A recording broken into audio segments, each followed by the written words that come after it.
You're watching MLS Legal TV. Share it and like it. Channel is for you. Your question answered here. MLS Legal TV. नाज़रीन MLS legal TV की जानिब से खुश आमदेद। Malik Legal Solicitors. When your rights are at stake, you need experienced lawyers. Our experienced team of professionals can assist you in all matters, including immigration, civil litigation, criminal law, commercial law, family law, hearing loss, personal injury, RTA, entrepreneur, JR applications. Call us 0161 7956 0161 795 6217. Malik legal solicitor. और आज के programme में हम चलते हैं, बात करते हैं हमारे मकबूल मलिक साहब से। हमेशा की तरह हमारे साथ मौजूद होते हैं। माइग्रेशन और वीज़े की जो हो रही है स्टेटस क्या है और नई नई चीज़ों की जो डेवलपमेंट है हमेशा हम आप तक पहुंचाते हैं। आज फिर हम इनसे वही बात करेंगे और जो हमेशा कहते आ रहे हैं, जो ये मलिक साहब ने अपने पिछली वीडियोज़ में बताया था वो अब कुछ सच होता नज़र आ रहा है। जैसे कि लाइसेंस थे, जो नए लाइसेंस की जो लेने के लिए वीज़ा लाने के लिए जो थे उसके ऊपर कितनी फैसिलिटीज़ मिली हैं, लोगों ने एंजॉय किया है। मलिक साहब ने हमें बहुत पहले बता दिया था। आपकी तरफ से इन्हें खुश आमदेद कहेंगे। मलिक साहब बहुत बहुत शुक्रिया वक्त देने का। आज फिर हम आपसे वही सवाल करेंगे जो अक्सर करते रहे हैं और लोग पूछते भी हैं। सबसे पहले तो हम आपको खुश आमदेद कहेंगे। शुक्रिया लोधी साहब आपका और नाजरीन को अस्सलाम वालेकुम। सबसे पहले तो आजकल लोग ना इतना फ़ोन कर रहे हैं कि जी वीज़े बहुत खुल गए हैं जी। अगर आपको याद होगा तो हमने काफ़ी प्रोग्राम किए थे इस पे कि लाइसेंस ले लो और आप वर्करों को बाहर से मंगा सकते हैं। ये वही वीज़े हैं। ये बात है कि कई कैटेगरी और इन्होंने कर दी हैं जो हम कहते हैं शॉर्टेज लिस्ट में आ गई हैं जी। शॉर्टेज लिस्ट में आ गए हैं, जैसे लोग इवन ब्रिकलेयर्स वो भी आ सकते हैं। अगर अगर आपकी कोई कंस्ट्रक्शन इंडस्ट्री है और आपके पास लाइसेंस है, आप ब्रिकलेयर भी मंगा सकते हैं, वुड वर्कर भी मंगा सकते हैं, कोई भी मंगा सकते हैं। तो यानी ये हैंडीमैन को भी ला सकते हैं। लेकिन बात ये है कि एक बात हमेशा याद रखना कि ऑफ कोर्स ये स्टिल अंडर द कैटेगरी वो स्किल्ड वर्कर की कैटेगरी में आता है। तो स्किल्ड वर्कर की कैटेगरी में ये है कि उसको इंग्लिश भी आनी चाहिए, राइट, और उस चीज़ में उसको अपनी प्रोफेशनलिज्म भी दिखानी पड़ेगी, चाहे कोई भी कैटेगरी हो। अगर आईटी हो, ब्रिकलेयर हो, कोई भी, मेरा इवन ये कह लें कि किसी ने बुच्चड़ या शेफ़ भी रखना है, वो भी कैटेगरी में उसे ये दिखाना पड़ेगा कि मैं इसमें माहिर हूँ, कि कोई मेरे पास सेफ्टी सर्टिफिकेट है, मैंने यहाँ काम किया है। ये चीज़ें ना हुई। अक्सर लोग कहते हैं जी कि पाकिस्तान में तो कोई शो ही नहीं करता। आई एम अफ्रेड जो शो नहीं करता उनके लिए बहुत डिफ़िकल्ट हो जाएगी। यानी इंग्लिश आना भी बहुत ज़रूरी है। वो तो बहुत ही ज़रूरी है ना, तो यहाँ पे जॉब लेने के लिए इंग्लिश आना इज़ अ मस्ट। और B2 लेवल कर दिया उन्होंने, और जो B2 पास कर लेगा वो ज़रूर आ सकता है। और फिर एक्सपीरियंस चाहिए किसी कैटेगरी में। देख रहे एक ब्रिकलेयर है, ब्रिकलेयर तो बहुत अच्छे भी हो सकते हैं दुनिया में।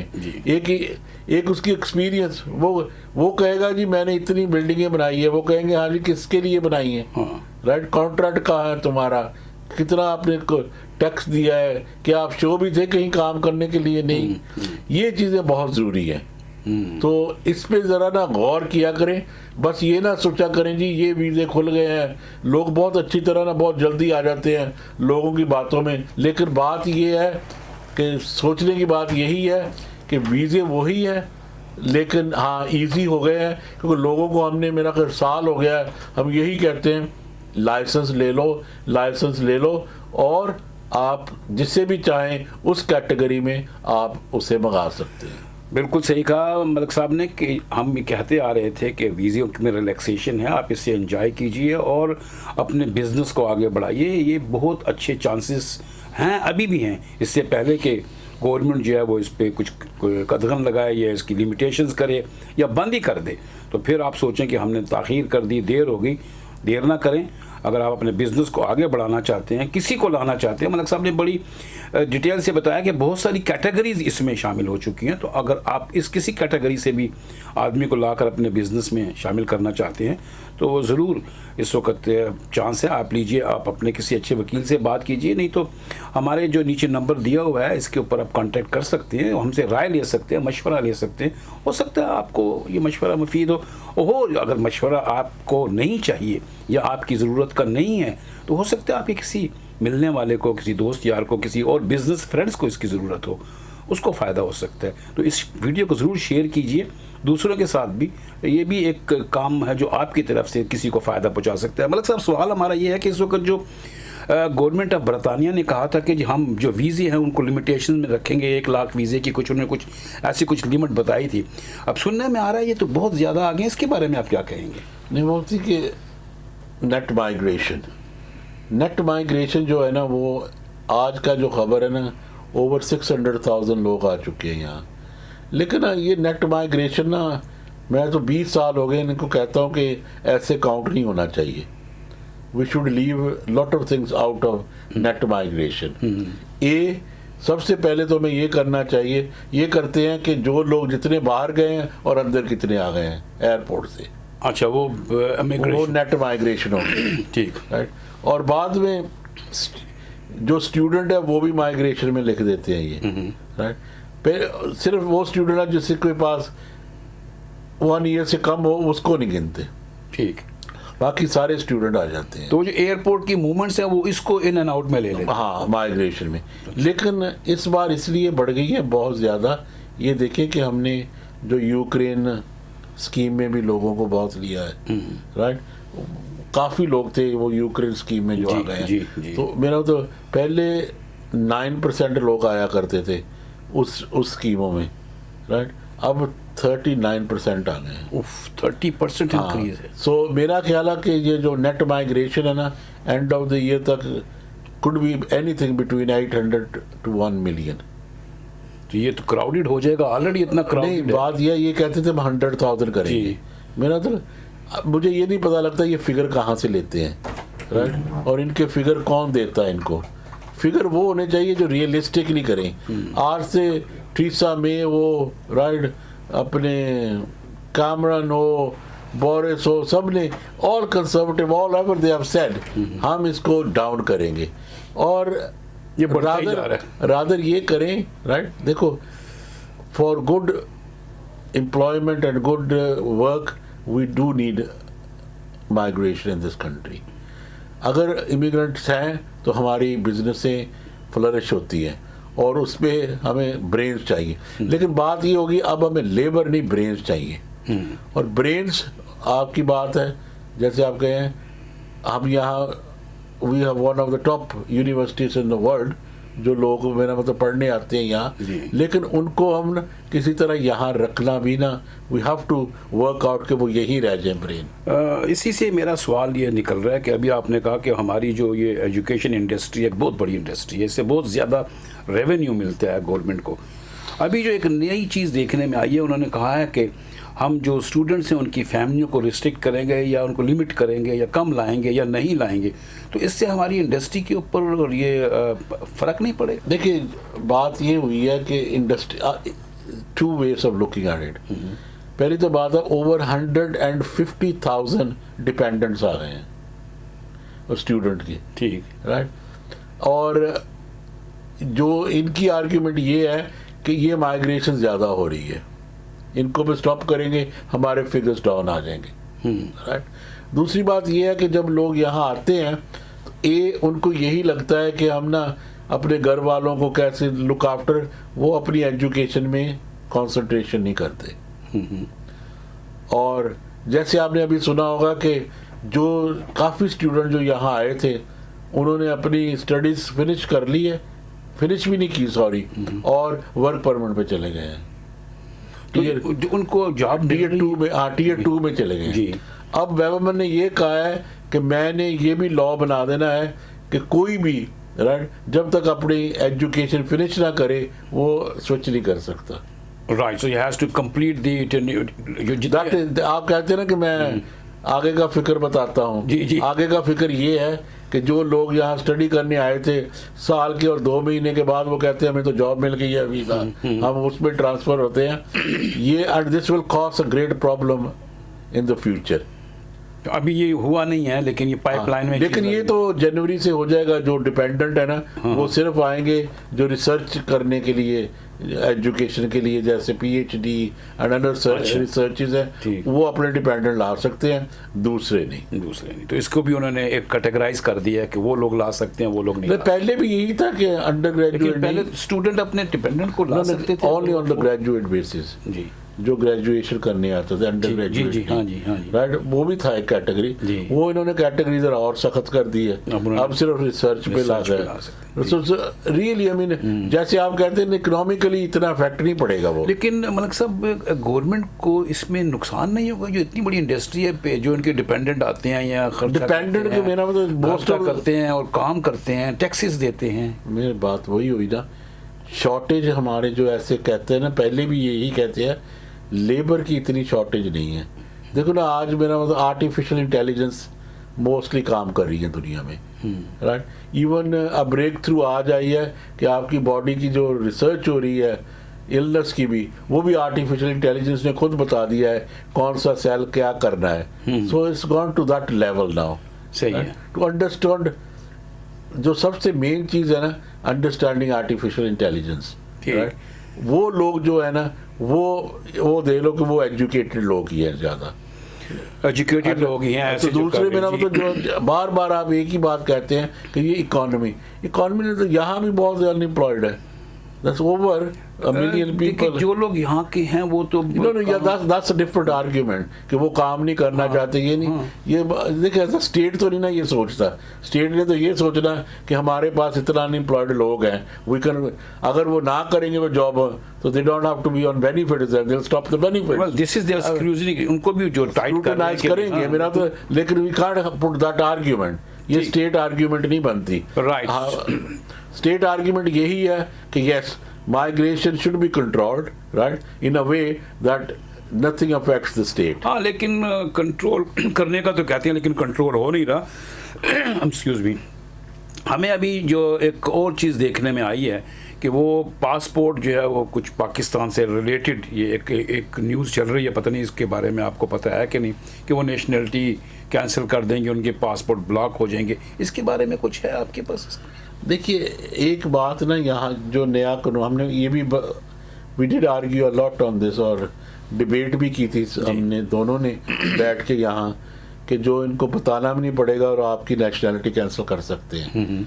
मोस्टली होम सेक्रेटरी के अगर उसके पास है कि somebody is conducive to public good, right, and वो क्या कहते हैं कि सिक्योरिटी वेरी अपने स्ट्रॉन्ग पब्लिक इंटरेस्ट, अगर तो ये है तो home secretary can revoke the nationalities as well.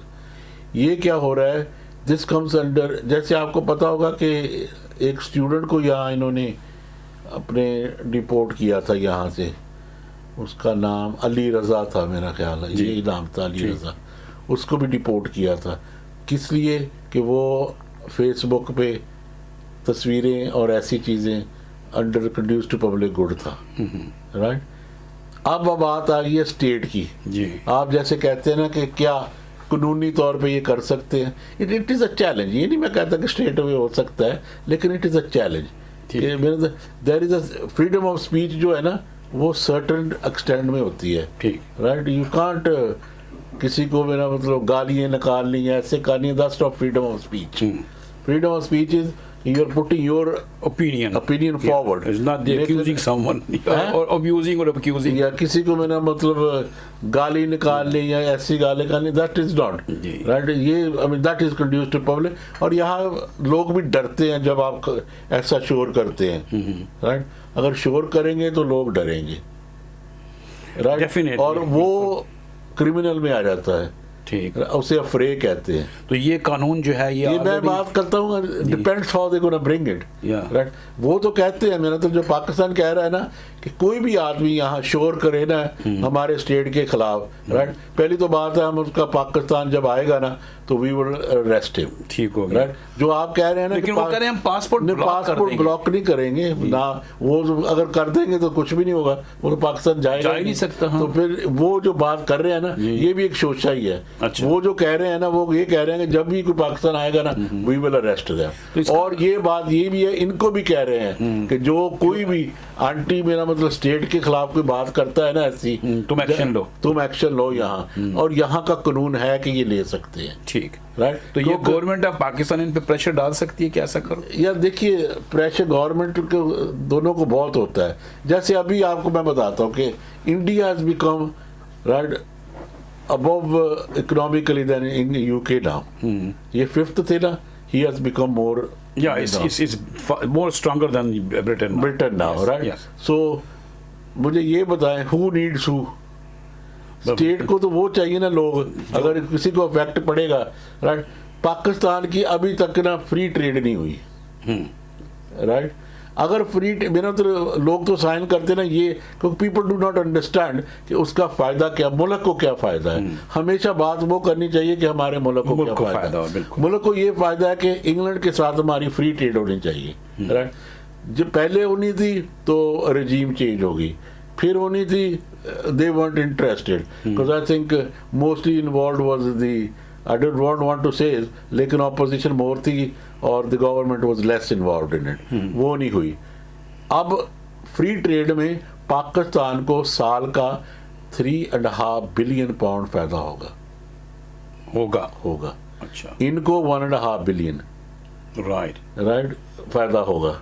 ये मैं आपको फिगर ना जी, प्रॉपर बता रहा हूँ, ठीक। Right, which I have calculated, right, in my these days I was away, But I know you were away. You must be very much involved. Yes. अगर हमारी इनके साथ डील हो जाए तो कितना फायदा होगा, इनको भी फायदा है लेकिन पाकिस्तान को भी बहुत ज्यादा फायदा फायदा है, है, हाँ। राइट। लेकिन जब आप इंडिया का बात करते हैं that goes into billions, Yes. Right, जो इनको दोनों को फायदा है, बिल्कुल। फ्री ट्रेड का। हाँ, तो हुकूमतें तो ये देखती कि हमें फ्री ट्रेड करके कहाँ से फायदा होगा, उन्होंने अपना मुल्क चलाना है। बिल्कुल so सही। 1.5 billion to England might not be a lot of money, but 3.5 billion For Pakistan is a big is a money. big- आप IMF की पूरी किस्त दे सकते हैं एक ही डील से, अगर ये डील होती है। सो अब ये देखें कि ऐसी डीलों के साथ लोगों को पीछे जाना चाहिए, नॉट इनटू ऑल दिस। मैं तो ये कहता हूँ कि we should less be involve in Pakistan politics, more in trying to help Pakistan, और by helping Pakistan I mean creative and trying to make an image that we should build by trade, right, Yes. And be an ambassadors.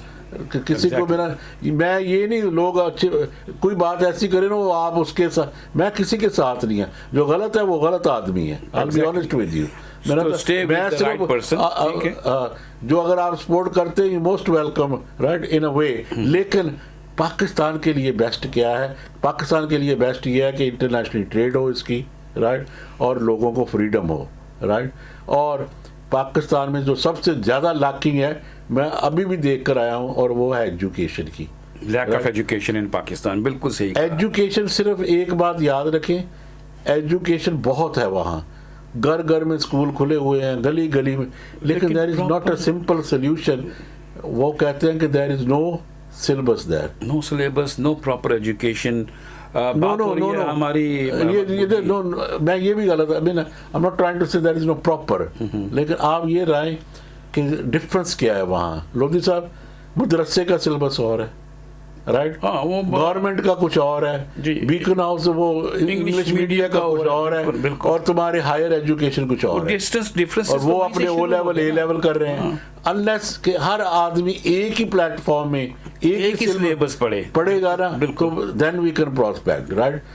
ये भी चीजें होनी चाहिए। That's what you should be working for, right, not into हंगा गामा ये चीजें वो चीजें। Pakistan should be working towards harmony, right, और creative of harmony is the best solution in the world, right. और दूसरी बात यह है, अगर हम ऐसी बातें करेंगे तो राइट, यहाँ के वीज़े भी आपके लिए सिंपल हो सकते हैं, right, because education, no trade के भी, एजुकेशन और ट्रेड के भी, व्हेन ट्रेड इज देयर तो ऑटोमेटिकली लोग भी यहाँ आएंगे वहाँ से ट्रेड करने, ये लोग भी वहाँ जाएंगे ट्रेड करने के लिए, so they have to simplify that. अगर जब ऐसे हैं, अब तो वो मेरा तो ईसी कंट्री के साथ तो आपकी है, लेकिन जो आपका मेन बायर है वो इंग्लैंड था, इसके साथ तो कोई आपकी ट्रेड ही नहीं है, and it's been over what 2 years now, more than 2 years आप going down जी, what kind of a loss is that to a country? So अगर वीजे ज़्यादा करने हैं, ज़्यादा काम करना है और अपने मेरा मतलब वो हार्म नहीं करनी है एक दूसरी की कंट्री के साथ, you have to open this trade and negotiate with England to have us as a free trade country. बात हो रही है हमारी मकबूल मलिक साहब से, इन्होंने हमारे को थोड़ी सी पॉलिटिकल झलक भी दिखाई अपनी और बताया कि मुल्क एक दूसरे के साथ कैसे काम कर सकते हैं और दोनों मुल्कों को कैसे फ़ायदा हो सकता है। इसमें जो जमहूर है, जो लोग हैं, पब्लिक है, वो अपना कैसा किरदार अदा कर सकती हैं कि ताकि दोनों मुल्कों में फ़ायदा हो। और एजुकेशन के बारे में जो बात की वो बहुत सही थी कि हमारे वहाँ एजुकेशन का सिलेबस डिफरेंट स्कूल्स में डिफरेंट है, जिसकी वजह से हमारे लोगों को तकलीफ़ है बाहर आने में। जैसे कि अभी मलिक साहब ने ये भी कहा कि जो हमारे लेमैन्स हैं वहाँ पे, जो वर्कर्स हैं, ब्रिकलर्स हैं या जॉइनर्स हैं, अगर वो आना चाहते हैं तो उनको भी इंग्लिश आनी चाहिए। अगर वो एजुकेशन नहीं लेंगे तो वो मुल्क से बाहर नहीं जा सकते। नाज़रीन, हमारी बात हो रही थी मलिक मकबूल साहब से और आपको आज की गुफ्तगू में यकीनन आपको बहुत सा फ़ायदा भी पहुँचा होगा। और जो एजुकेशन के बारे में बात की, सियासत के बारे में बात की और वीज़ों के बारे में बात की, और मेन चीज़ जो यहाँ पर थी वो स्टूडेंट्स की फैमिली के बारे में थी कि जो नया कानून आने वाला है, अभी शायद उसकी ऊपर डिस्कशन हो रही है या जनवरी से होगा, देखते हैं आगे क्या होगा, क्योंकि उनमें भी लिमिटेशंस है कि फैमिली को लाने के लिए उन्होंने लिमिट कर दी है। उससे क्या फ़र्क पड़ेगा, देखेंगे आने वाले वक्तों में क्या होता है। अपना बहुत सा ख्याल रखिए, हमें इजाज़त दीजिए, देखते रहिए MLS लीगल TV। बहुत बहुत शुक्रिया मलिक साहब। You're watching MLS Legal TV. Share it and like it. Channel is for you. Your question answered here. MLS Legal TV.